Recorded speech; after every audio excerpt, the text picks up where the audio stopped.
Halo teman-teman semua, kembali lagi di Smart Money Concepts Indonesia. Kali ini kita akan melanjutkan materi kita mengenai write-off. Di video yang lalu kita sudah belajar mengenai basic dari write-off, yaitu apa itu write-off, mengapa kita memakainya, karakteristiknya, kemudian write-off price cycle, kemudian accumulation schematic, distribution schematic, write-off events, dan lainnya. Nah, kali ini kita akan belajar mengenai variasi dari write-off schematic. Seperti yang kita ketahui, terdapat banyak variasi ya di dalam write-off schematic. Di sini saya membagi variasinya itu menjadi 3 jenis. Yang pertama ada yang sifatnya opsional, kemudian ada yang wajib ada, kemudian ada yang letaknya itu variatif. Jadi tidak paten gitu. Di sini kita mulai dulu dari yang sifatnya wajib ya. Di sini saya membaginya, menunjukkannya dengan kotak biru. Di dalam write-off schematic yang wajib ada, ini saya memberi contoh di accumulation schematic 1 saja ya, supaya tidak terlalu banyak variasi. Nah, yang wajib ada itu adalah ini, selling climax, automatic rally, kemudian spring, dan yang terakhir adalah sign of strength. Nah, ini yang wajib ada, 4 ini. Kemudian yang letaknya variatif itu ada preliminary support, secondary test, kemudian test, dan last point of support. Nah, itu sifatnya adalah variatif. Variatifnya bagaimana? Nah, di sini kita bisa memberi contoh ya. Variatif itu bisa jadi seperti ini. Variatifnya ini sedikit ke atas, kemudian atau bahkan ini lebih bawah. Nah, itu salah satu contoh variatifnya. Contoh di secondary test. Ini variatifnya dia bisa hampir sampai equal low, kemudian bisa agak atas, dan seperti ini. Dan untuk tes misalnya, tesnya itu bisa juga lebih bawah, paling bawah sekali. Kemudian bisa juga tesnya itu agak ke atas seperti ini. Nah, itu adalah variasinya. Begitu pula dengan last point of supportnya ini.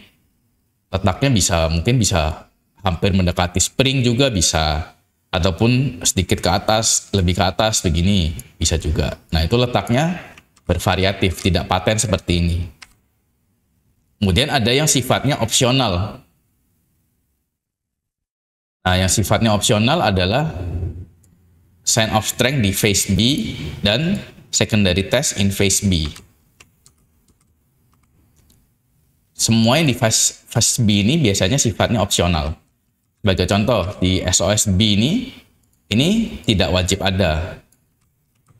Contohnya seperti ini. Jadi bisa saja letaknya itu seperti ini. Dia hanya turun seperti ini, bisa juga. Jadi dia tidak ada SOS B kalau di contoh ini. Ataupun juga contoh lain, STB, bisa juga STB ini digabungkan menjadi spring. Itu menjadi skematik 2 ya. Jadi intinya semua yang di phase B ini itu sifatnya adalah opsional, tidak harus ada gitu. Nah, ini 3 jenis variasi yang ada di dalam write-off schematic. Jadi dari sifatnya sendiri sudah dapat kita lihat ya bahwa cukup subjektif ini dibandingkan dengan market structure yang jauh lebih mekanikal. Jadi sekali lagi saya dorong teman-teman semua untuk lebih menguasai basic dari market structure ya. Itu jauh lebih penting dibanding menguasai write-off schematic ini. Jadikan ini hanya sebagai tambahan confluence saja. Lanjut. Nah, pertanyaan selanjutnya, di mana sih kita memakai write-off schematic ini? Write-off schematic itu ada di tiap titik reversal yang ada. Kita seperti semua tahu, di tiap titik reversal, misalkan reversal ke atas gini, itu ada akumulasi di sini. Ataupun sebaliknya, di titik reversal yang ke bawah, di sini ada distribution. Nah, di tiap akumulasi dan distribusi itu ada pola write-off schematic. Nah, di mana kita pakai? Kita pakai di titik harga yang paling memungkinkan untuk reversal. Nah, titik yang paling memungkinkan untuk reversal itu di mana? Yaitu di titik SND, supply and demand, tapi tidak hanya SND biasa, melainkan high quality SND. Nah, teman-teman tentunya masih ingat ya, poin-poin mengenai high quality SND itu seperti apa. Nah, itu di mana Wyckoff schematic paling mungkin terjadi, paling nampak. Kemudian, selanjutnya kapan kita pakai Wyckoff schematic itu sendiri, atau ada di mana? Nah, Wyckoff schematic itu sama seperti prinsip price is fractal. Wyckoff schematic juga ada di tiap time frame, dan semuanya juga valid. Jadi, jangan sampai ada pertanyaan, kalau di M15 ataupun di M1 itu valid apa enggak? Semua Wyckoff schematic yang muncul itu sifatnya adalah valid. Nah, kemudian kita pakai Wyckoff schematic ini sebagai bagian dari confirmation entry, yaitu sebagai tambahan confluence. Kalau biasanya kita hanya memakai sebagai change of character saja, maka dengan kita mengetahui Wyckoff, maka kita akan mendapatkan confluence tambahan supaya kita lebih yakin untuk entry. Nah, selanjutnya bagaimana kita memakai dari Wyckoff schematic ini sendiri? Nah, tiap fase dari Wyckoff schematic itu mengandung peluang profitnya masing-masing.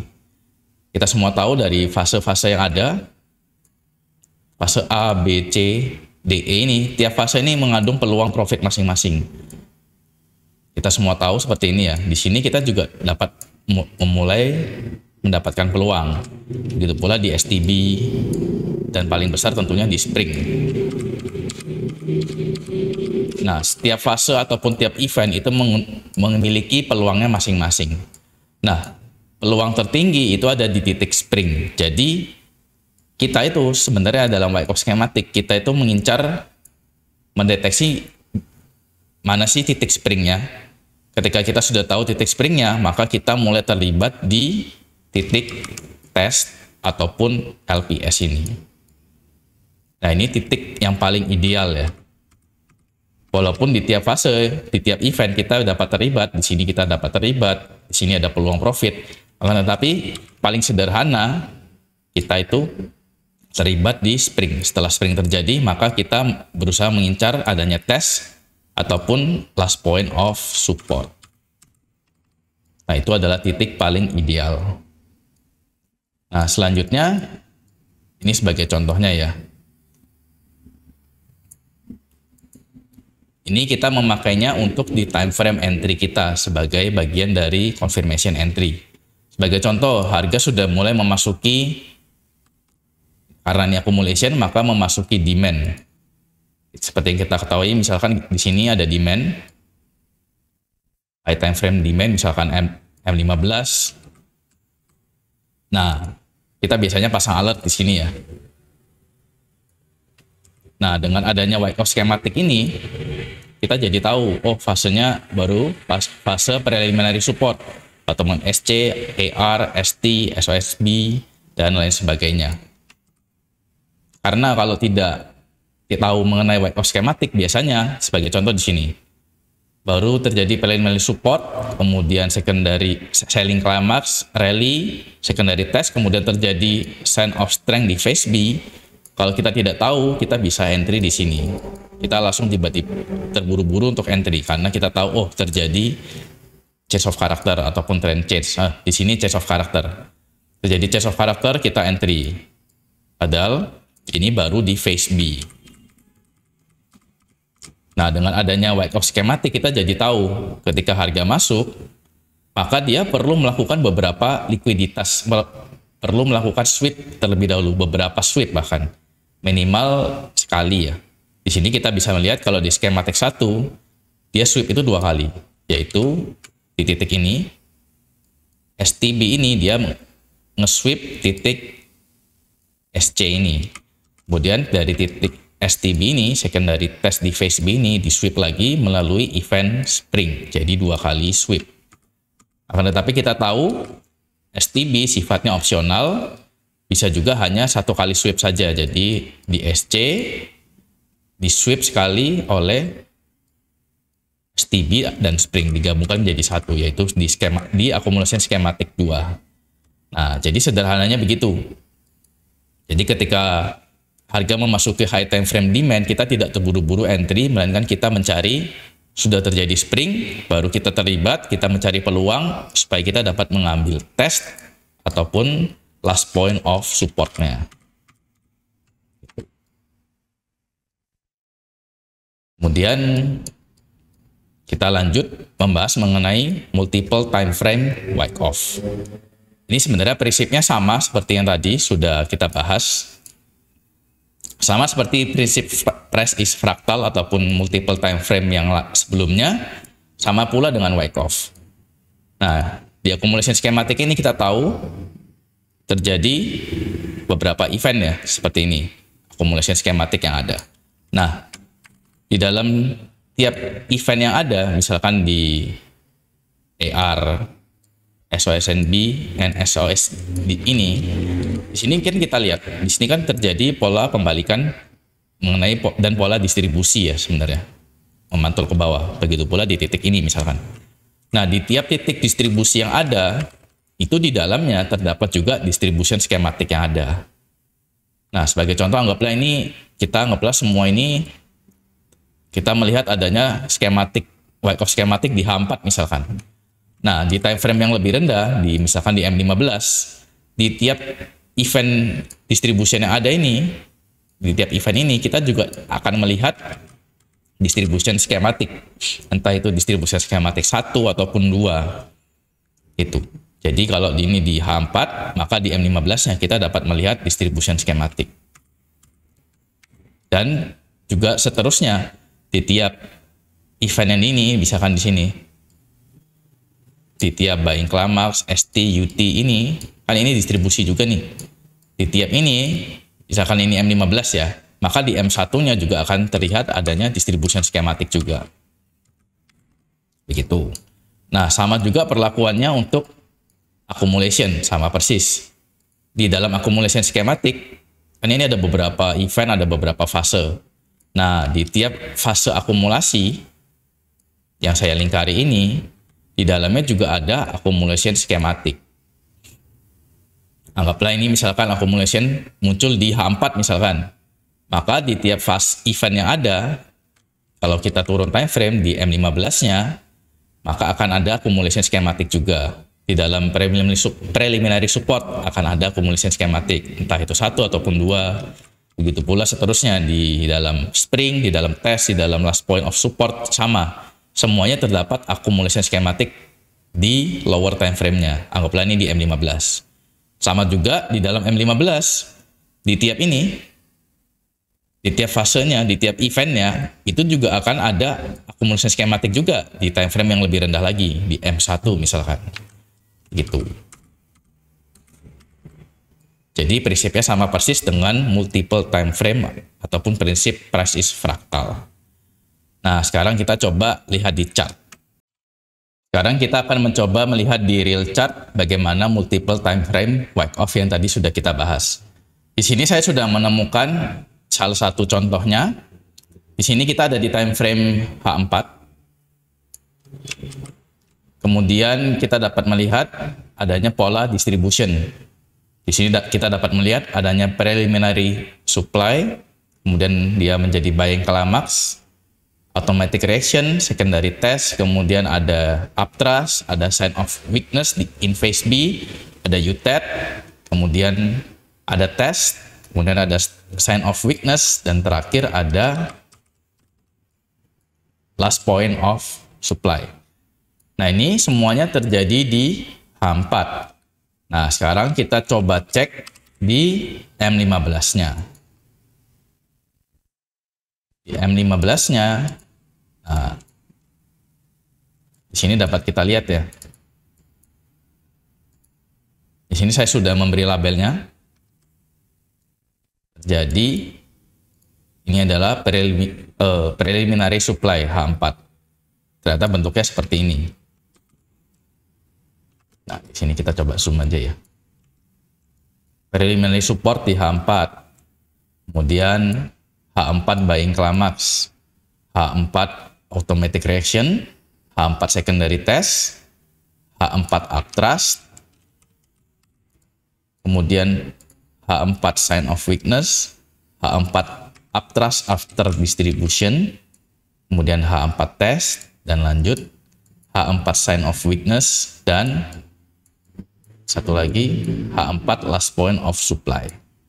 Nah, seperti yang kita sudah pelajari, di tiap fase ini Di sini ada distribution, di sini ada distribution, di sini ada accumulation, dan lain sebagainya.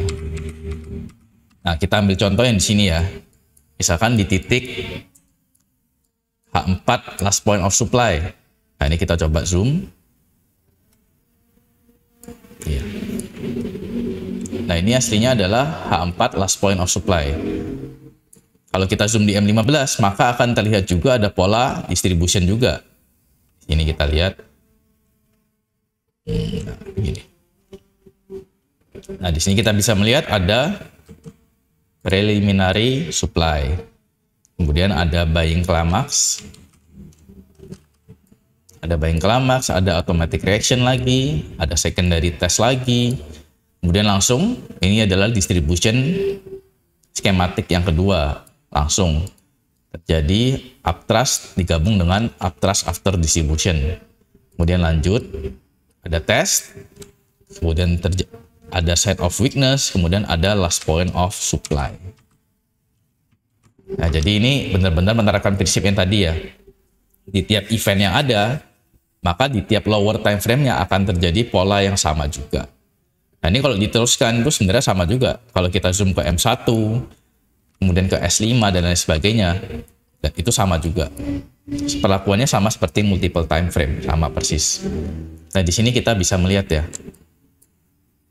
Sebenarnya yang lebih penting kan itu market structure. Di sini kita bisa melihat ada terjadi change of character di sini. Sebenarnya rule-nya sama, misalkan ini terjadi change of character. Maka setelah terjadi change of character M15 misalkan, maka di sini kita mencari area supply-nya. Harga kembali, kemudian running. Sebenarnya prinsipnya sama dengan rule confirmation entry yang standar, akan tetapi dengan adanya Wyckoff schematic ini kita lebih tahu urutan-urutannya. Jadi kita tidak hanya sekedar misalkan di sini, oh terjadi change of character di sini, kemudian kita langsung entry. Ya bisa saja tuh, dapat entry sedikit, akan tetapi di sweep lagi. Nah, kan kita tidak mau seperti itu. Kita mau ya kita di sweep itu jangan terlalu sering. Nah, Wyckoff schematic ini membantu di hal itu. Nah, sekarang kita coba contoh di accumulation-nya ya. Kalau yang tadi itu ada distribution, ini yang tadi ya, last point of supply yang tadi. Nah, selanjutnya kita lihat accumulation-nya. Masih di H4, kita lihat ada preliminary support, kemudian selling climax, kemudian dia rally, automatic rally, kemudian ada secondary test, dan langsung ini ternyata skematik yang kedua, langsung terjadi STB ataupun spring. Kemudian lanjut tes, dia melakukan tes, sign of strength, last point of support, dan rally markup ke atas. Nah, prinsipnya sama persis, karena ini di H4, maka kita coba lihat di M15-nya. Kita lihat di M15-nya. Nah, sama persis ya. Kita coba zoom out. Nah, ini adalah H4 preliminary support. Kemudian H4 selling climax-nya seperti ini. H4 automatic rally. Nah, kalau kita zoom mungkin akan ada berbeda ya. Mungkin ini kalau kita bisa melihat ini ternyata STB-nya ada di sini. Di sini ada STB misalkan. Ya tidak apa-apa. Kemudian ini H4 secondary test. Kemudian langsung ini di sini adalah H4 spring di sini. Sama juga ada H4 test, H4 sign of strength, dan H4 last point of support. Nah, kita coba lihat di sini di springnya, di H4 spring itu juga pasti akan terlihat juga ada accumulation schematic. M15 accumulation schematic. Kita coba lihat ya. Di sini terjadi preliminary support lagi, ada selling climax, kemudian automatic rally, kemudian dia di liquid ke bawah nih. Ini dia ke bawah sedikit. Kalau dia menembus sedikit, walaupun weak, walaupun hanya 1 pips ataupun 1 poin, maka itu sudah terhitung sweep. preliminary support, selling climax, automatic rally, secondary test in phase B. Di sini terlihat ada SOSB, kemudian spring ke bawah, kemudian lanjut ke atas, test, kemudian ada sign of strength, last point of support, dan markup ke atas. Ini accumulation schematic 1 yang lengkap, yang ada STB dan SOSB. Gitu. Jadi polanya sama persis di accumulation, di distribution itu semuanya polanya sama, logiknya sama. Di sini juga misalkan kalau di tiap akumulasi pasti ada juga. Kalau kita mapping ya. Di sini saya hanya mengambil contoh-contoh yang sangat clear, terlihat jelas. Nah, sekarang kita coba untuk melihat wake off yang dipakai untuk confirmation entry. Nah, langkahnya sama, kita marking dulu area demand. Di sini kita bisa lihat, ini ada area demand yang bagus, M15 demand yang baik. Kenapa baik? Karena ada imbalance ke atas. Kemudian dari titik ini, dia melakukan break of structure yang signifikan. Areanya fresh. Nah, di sini kita marking demand. Kita marking M15 demand. Nah, supaya lebih baik dari M15 demand ini, kita lihat, kita lakukan refinement terlebih dahulu. Ini M1, dari M15 demand kita lihat areanya segini. Nah, kita bisa refine menjadi seperti ini. Nah, kita turunkan di sini ya. Nah, ini tetap menjadi M15 demand, tapi kita sudah refine ke M1. Kita pasang alert, misalkan di sini ya. Kita pasang alert di sini. Nah, setelah itu, saat harga terpanggil, kita coba lihat. Nah, saat harga terpanggil, maka akan terbentuk juga pola accumulation schematic. Kita bisa marking. Ada preliminary support, kemudian ada selling climax, automatic rally, secondary test in phase B, kemudian langsung spring, kemudian dia melakukan test, sign of strength, last point of support, dan markup. Nah, di sini kita bisa lihat ya contohnya ya. Kalau kita tidak mengetahui wake off schematic, maka kalau kita hanya berpatokan pada M1 change of character saja, maka kita sudah berkali-kali kena sweep. Contoh di sini. Di sini sebetulnya kalau kita berdasarkan rule, ini sudah terjadi M1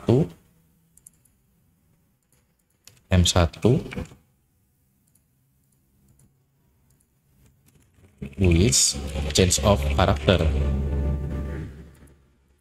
Nah, berdasarkan rules, kalau sudah terjadi M1 change of character, maka di sini kita sudah bisa entry nih. Ada area demand, M1 demand yang baik.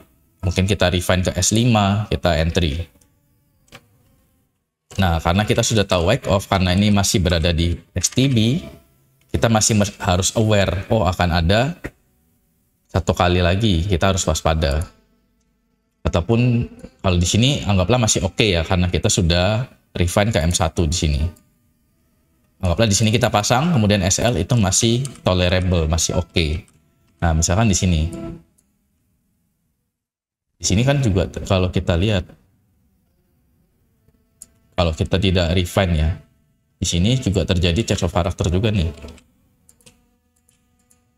Kemudian kita entry dan langsung SL. Nah, oleh karena itu pentingnya tadi yang satu, pentingnya kita refine area yang ada. Kemudian yang kedua, perlunya kita memiliki pengetahuan untuk wake off.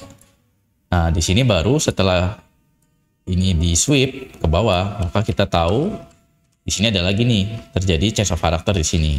Nah, kita zoom. Di sini terjadi change of character.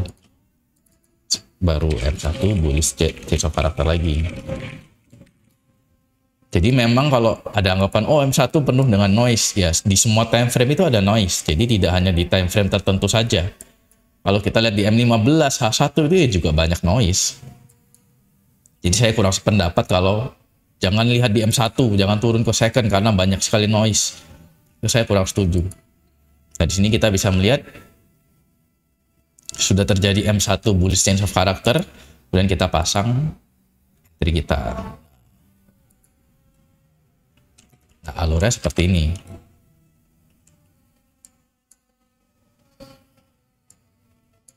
Nah, kalau di sini yang menjadikan fase wipe off ini valid, accumulation ini valid, itu adalah sign of strength yang ini. Sign of strength itu adalah trend change-nya M1. Kalau di sini hanya change of character, yaitu perubahan internal structure saja. Nah, kalau sign of strength itu sudah trend change. Di sini kita bisa melihat. Ini adalah M1 bullish trend change. Nah, yang menjadikan sebuah accumulation schematic itu valid, kalau di accumulation kan strength, sign of strength. Itu ini terjadi trend change. Nah, di sini kalau kita mau terlibat, kita yang lebih konservatif ataupun yang tertinggal bisa saja. Di sini kita terlibat di sini. Terjadi sign of strength, dia melakukan trend change, kemudian kita lihat area demand yang bagus. Area yang demand yang baik mungkin ini. Bisa juga kita terlibat lagi kalau tertinggal.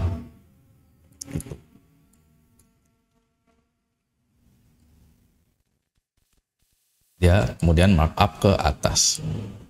Dan ternyata kalau kita masih mau menunggu, ternyata dari tes ini ditarik. Kalau kita tertinggal ya kita di tes ini kita mau terlibat lagi, bisa juga. Ternyata dia masih datang lagi dan tuh. Jadi ada banyak kesempatan ya. Kita bisa melihat di tiap fase wipe off itu ada peluangnya masing-masing. Nah, sekarang kita coba turun time frame lagi, kita coba di M1. Sama, kita coba sekarang di distribution ya. Kita lihat, kita ada membentuk M1 supply di sini, salah satu supply. Kita marking. Candle kan seperti ini. Kalau mau marking, nah terjadi imbalance seperti ini. Kita marking M1 supply-nya. Nah, seperti biasa, setelah kita marking M1-nya, kita turun time frame untuk melakukan refinement. Nah, di sini kita bisa melihat ini adalah S5-nya. Kita coba refine. Nah, kita refine sampai ke titik sebelum ada imbalance. Nah, ini ada, kita lihat, kita refine seperti ini. Nah, baru terpanggil. Nah, di sini kita bisa melihat lagi setelah kita refine, kita pasang alert di sini misalkan. Nah, ini pentingnya refine ke area yang lebih kecil kalau melakukan confirmation entry. Kalau kita tidak refine ke area yang lebih kecil, maka banyak, ya betul ada banyak sekali noise. Misalkan di sini. Di sini kalau kita bisa melihat ada S5, di S5 ini terjadi change of character di sini.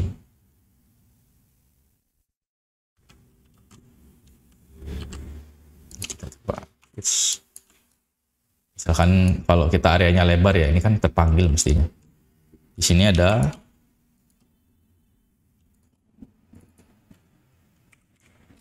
S5 bearish.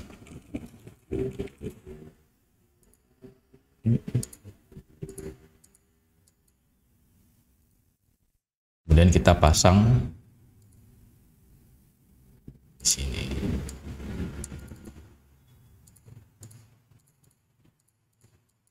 Nah, ini kalau misalkan kita tidak lakukan refinement, contohnya seperti ini ya.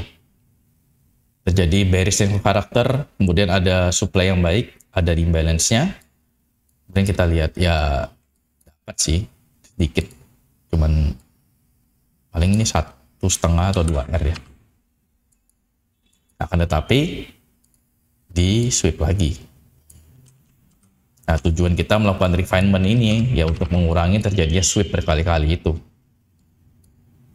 Nah, ini kita bisa melihat ada fase wake off-nya. Kita bisa melihat ada preliminary supply, buying climax, automatic rally, kemudian dia test, secondary test, dia melakukan uptrust, kemudian dia melakukan uptrust after distribution. Kemudian dia tes di sini, kemudian membentuk sign of weakness, dan last point of supply, baru dia markdown. Di sini kita bisa melihat variasinya.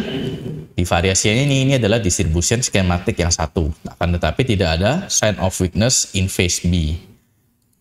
Nah, tidak ada SOWB. Kalau ada sign of weakness B, maka dia harus break ke sini, baru dia sini. Baru ini sign of weakness B. Nah, di sini kalau di case ini kita bisa melihat alert kita terpanggil di sini. Di sini kalau kita mau entry, ini karena ini masih equal ya, jadi belum ada change of character yang valid. Iya, tidak bisa entry, tidak valid. Walaupun kita mau pasang change of character, oh bisa juga sih. Karena seperti ini ya, kita mau entry. Ini adalah S5 bearish change of character. Apabila alert kita ke trigger, kita mau entry langsung, kita mau entry di sini, kita akan kena sweep 1 kali SL. Tetapi di sini kalau kita melihat bentuknya kurang bagus juga ya, karena ada equal high. Kita biasanya waspada kalau ada equal high seperti ini. Ya, anggaplah kita entry, kita 1 kali SL, kemudian ini sweep, dan kita coba entry lagi. Di sini kita bisa melihat ada S5 lagi. S5 bearish change of character. Nah, kemudian kita bisa entry di beberapa pilihan. Mau entry di area ekstrim. Kalau di area ekstrim ternyata kita ketinggalan. Atau kita entry di area flip. Kalau di case ini kita kalau entry di area flip, kita akan dapat runningnya ke bawah. Atau bisa juga kalau yang ragu, biasanya kita gabungkan seperti ini. Bisa juga. Jadi ada beberapa case, pasang di sini saja, ataupun pasang di ini ekstrim saja, ataupun di flip saja, ataupun digabungkan. Ada beberapa alternatif seperti itu. Nah, di case ini kalau harganya sudah membentuk sign of weakness, ternyata last point of supply-nya di sini dia. Jadi setelah dia membentuk SOW, sign of weakness, biasanya di sini di case ini kita akan tertinggal. Kita tidak akan bisa ikut trade. Tidak ada peluang ya. Di case ini kita hanya bisa ikut profit ketika kalau kita mengambil area flip-nya saja di case ini. Jadi kalau mengikuti alur yang ada, skenario yang ada, alur terpanggil, kita pasang, kita SL, kemudian kita ikut lagi di sini, dan kita harus ambil yang flip. Kalau kita ambil atas, ya sudah kita hanya min 1R. Terusnya tanpa dapat profit. Tapi kalau kita berhasil mengambil ya, area flip ataupun menginclude semuanya ini, maka kita dapat ikut pergerakannya. Tapi balik lagi ini adalah S5, jadi benar-benar pengambilan keputusannya harus cepat ya. Dalam hitungan detik, peluang teman-teman itu lihat, kalau kita lihat ya, ketika dia tertembus candle, hanya ada waktunya 1, 2, 3, 4, 5, 6. Hanya ada peluang 6 candle. 6 kali 5 berarti hanya setengah menit untuk teman-teman mengambil keputusan. Apakah entry apa tidak? Apakah area ini meyakinkan atau tidak untuk di entry? Jadi begitu ya. Scalping yang sesungguhnya di area second itu adalah seperti itu. Pengambilan keputusannya harus cepat. Harus tahu, oh kita sudah mapping high time frame demand-nya itu di mana. Kemudian kita ketika confirmation kita harus lihat change of karakternya di mana. Kemudian kita ambil keputusan lagi, apakah ambil area ekstrim ataupun flip ataupun dua-duanya. Semuanya berjalan begitu cepat. Kalau sudah ketinggalan ya sudah. Jadi penguasaan materi itu penting. Karena kita ini ketika kita berada di time frame second, ya pengambilan keputusan kita juga di second. Itu. Jadi ini adalah contohnya, kita bisa melihat fase-fasenya dan bagaimana peluang-peluangnya ya berdasarkan case ini. Oke, itu saja teman-teman untuk materi wipe off kita, sudah selesai sampai di sini. Dan untuk video selanjutnya kita akan melanjutkan materi yang lain, entah itu Mungkin saya akan membahas mengenai market structure, ada sedikit hal yang ingin saya bahas. Kemudian setelah itu baru kita akan melakukan recap, mulai dari awal. Recap 3 topik yang ada, seperti biasa. Oke teman-teman, dan saya ingin mengajak teman-teman untuk join ke Discord group kita ya. Di dalam Discord group ini, kita bisa melihat ada terstruktur ya kategori-kategorinya. Kita bisa melihat teman-teman semua dapat melihat kategori-kategorinya, semuanya terstruktur rapi, jadi tidak tergabung jadi satu. Kalaupun ada mau chat-chat yang santai, maka akan ada off topic juga ataupun ada topiknya sendiri. Di sini saya juga rutin memberikan thread recap. Kemudian rutin juga ada diskusi, tanya jawab. Saya akan lebih memfokuskan ya untuk menjawab pertanyaan yang ada di Discord, karena kalau di Telegram itu sebenarnya sudah terlalu banyak, jadi fokusnya agak terpecah ya. Begitu melihat Telegram biasanya ada 300, 600, sebenarnya cukup sulit untuk melihat satu-satu. Kalau di Discord ini masih relatif lebih sepi, jadi saya untuk membalasnya bisa lebih fokus. Untuk teman-teman yang ingin join, caranya simple saja, ini langkah-langkahnya. Daftar di broker partner, kemudian juga lakukan verifikasi, deposit, kemudian lakukan trade, open first trade. Setelah itu lakukan screenshot, maka konfirmasi ya. Semua link ada di description. Oke teman-teman, ketemu di Discord ya. Dan kita ketemu lagi di video berikutnya. Bye-bye.